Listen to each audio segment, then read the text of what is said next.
I hope that's not breakfast. Did you come by here just to check on me? After that 24-hour shift you pulled the night Harmony Miller was brought in, I wanted to make sure you're okay. Well, I got a good night's sleep and Molly's pampering. That's been better than hitting the spa for a week, so. All right. Make sure it stays that way. Actually, I'm really glad you're here. You have something to report, Dr. Ashford? A missing person. My grandfather. Curtis told me Marshall left town. Did he tell you why? Curtis was determined to dig into your grandfather's past. Maybe he found something that Marshall felt could hurt him. Or maybe he took it personally that his own son didn't trust him. Don't you think Curtis has a reason not to trust his father?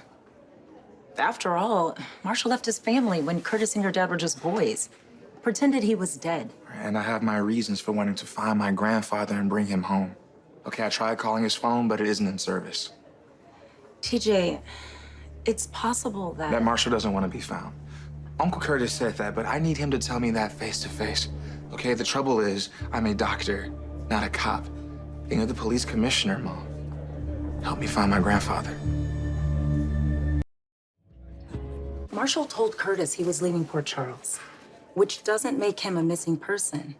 And it would be unethical for me to launch a private search, especially since Marshall may have left because Curtis crossed the line. Oh, okay, so Uncle Curtis drives my grandfather away. Your hands are tied and there's nothing I can do about it.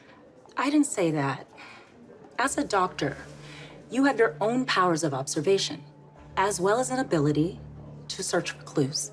Through the lens of a microscope. It's not so different from police work. Start with what you know about your grandfather. Which is next to nothing. He vanished almost without leaving a trace. Almost?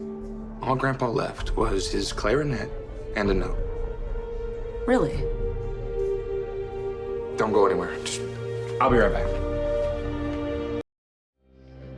I left them both in my locker since I've been working around the clock. Forgot to take it home with me when I got off shift. Nothing about where he's headed. Yeah, Marshall never told Uncle Curtis or me where he's been living the last few years. Wasn't Marshall part of the music scene in New York City?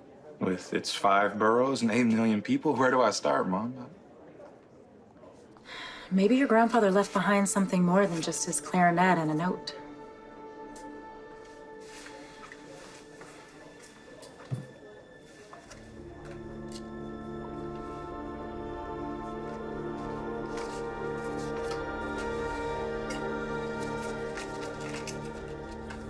It's a receipt from a music shop in Brooklyn. Pretty recent, too. Marshall must have used that shop to refurbish his clarinet. But he gave me the clarinet. Why would he go back to the shop? To buy a new one? Maybe the shop owner knows where Marshall lives. You won't know unless you ask. Do you give up the first time you look through a microscope? What do you think?